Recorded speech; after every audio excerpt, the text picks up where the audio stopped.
నేనే వచ్చేసాను, అనవసరంగా వచ్చేసాను. మాస్టర్ గారు ఎప్పుడు నాకే చెప్తారు చిరాగ్గా. ఇప్పుడు నేనే చెయ్యాలా? ఎవరైనా వస్తే మనం సాయం చేయడానికి. ఇంత మంచి డ్రెస్ చేసుకుని వచ్చాను, నాకు పర్లేదు చెప్తారేమో మాస్టర్ గారు. Prize light Sindhu. Happy Christmas. నాకు ఆకలి చేస్తుంది, ఎప్పుడు భోజనాలు ఆడతారో ఏంటో. హ్యాపీ క్రిస్మస్ రా. Happy Christmas. నేను మా ఇంటికాడ పెద్ద స్టార్ పెట్టుకున్నాను, మీరు పెట్టుకున్నారా? అబ్బో, నువ్వే పెట్టుకున్నావు లేదు పెద్ద స్టార్. నేను మా ఇంటికాడ చాలా పెద్ద స్టార్ పెట్టుకున్నాను.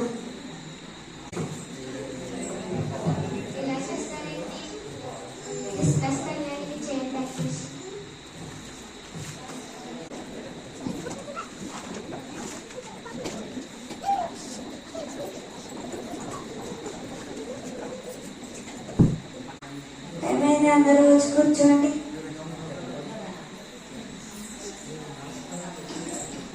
సరే, ఒక పాట పాడండి.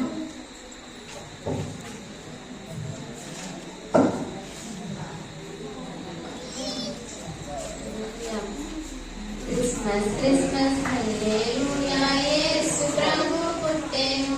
క్రిస్మస్ క్రిస్మస్ హల్లెలూయా, యేసు ప్రభు పుట్టెను.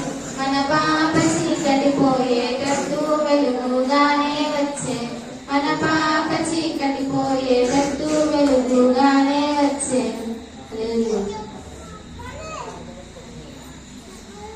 లోకంలో కష్టాలు శోధనలు ఉంటాయి, అవన్నీ భరించి దేవుని నమ్ముకుని ఉండాలి.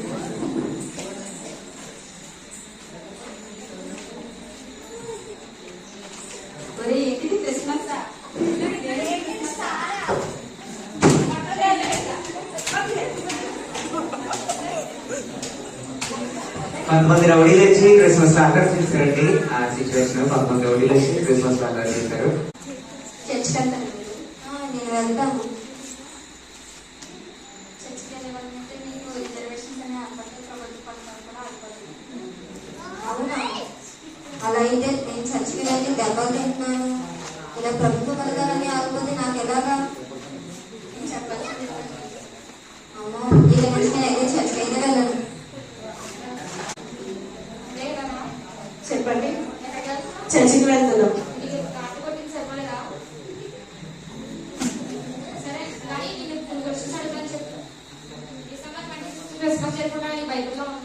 డిసెంబర్ 25th అని బైబిల్ అయితే లేదు, కానీ ప్రపంచమంతా జరుపుకుంటున్నారు కదా క్రీస్తు పూర్వము, క్రీస్తు పూర్వము, క్రీస్తుత్వం అని. మా పాపాల కోసం మరణించాడు, మమ్మల్ని రక్షించడానికి తిరుగు లేచాడు. నీకు ఎన్ని కష్టాలు శ్రమలు ఉన్నాయి కదా, నిజంగా మీ దేవుడు అయితే నీకు అన్ని కష్టాలు తీర్చారు కదా. నేను ఏదో చెప్పేది చెప్పండి, నా తర్వాత నేను ఇష్టం. అవును కదా, నేను 20 సంవత్సరాల నుంచి చర్చికి వెళ్తున్నాను. నాకు శ్రమలు కష్టాలు తప్ప ఏమీ లేదు. చర్చికి వెళ్ళడం వల్ల దెబ్బలు కూడా వస్తున్నాయి. నేను చర్చికి వెళ్ళాను. అక్క, నేను చర్చికి వెళ్ళొస్తాను. అంటే చర్చికి, నువ్వు అంటే చర్చికి అంటావేంటి? కొండలన్నీ ఎవరు కలుగుతారు, బట్టలన్నీ ఎవరు చూతారు, నీ పనులన్నీ అలాగే ఉండిపోయి ఎవరు చేస్తారు అనుకుంటున్నావు? నేను అన్ని పనులు చేసే వెళ్తానక్క. ఇప్పుడు నా మార్కులు ఏమీ తగ్గట్లేదు కదా, నేనన్నీ చదువుకుని అన్ని పనులు చేసే వెళ్తాను. సరే, నా మాట ఎట్టినావు, ఏంటో ఏదో చేసేది. ప్రభువా, మా ఇంట్లో శోధనను చూస్తున్నాం కదా, మా ఒక్క మనసు మీరే మార్చమని వేసిన నడుచున్నా మా తల్లి.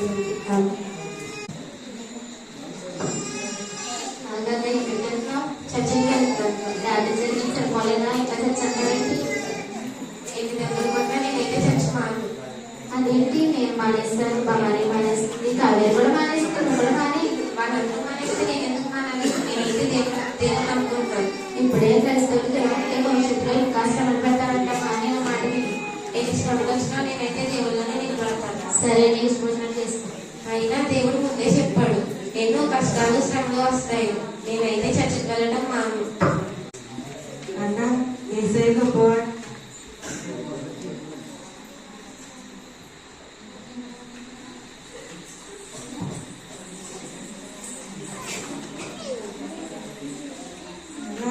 యేసయ్య గొప్పవాడన్న, ఈ బాంబులు తీసుకో.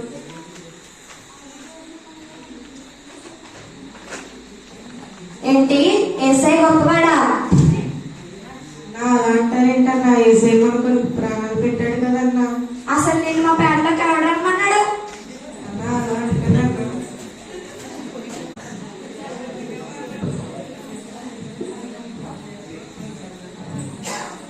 తమ్ముళ్ళు ఎవరన్నా మీరు? అన్నా నువ్వు అన్నా అసలు మీరు పడుతుంది ఎవరన్నా తెలుసా? ఎవరన్నా? గుణాబాయి. ఏంటి గుణాబాయి? అలాగైనా ఏంటి ఇద్దరు పాస్టర్ చెప్పేసారు ఆయన? ఆయనే. చర్చిలో బాంబు పెట్టాడు ఆడేనా? ఆడే. ఆరుగురు చంపాడు ఆడేనా? ఆడే. మరి ఇప్పుడు ఏంటన్నా ఇలా ఉన్నాడు? ముందు గుణాబాయి కూడా మనలానే రౌడీగా ఉండేవాడు, కానీ ఇప్పుడు మారాడు. ఆనందం చూసే నేను కూడా మారాను, కాబట్టి మీరు కూడా మారండి. సరే సరే అన్నా.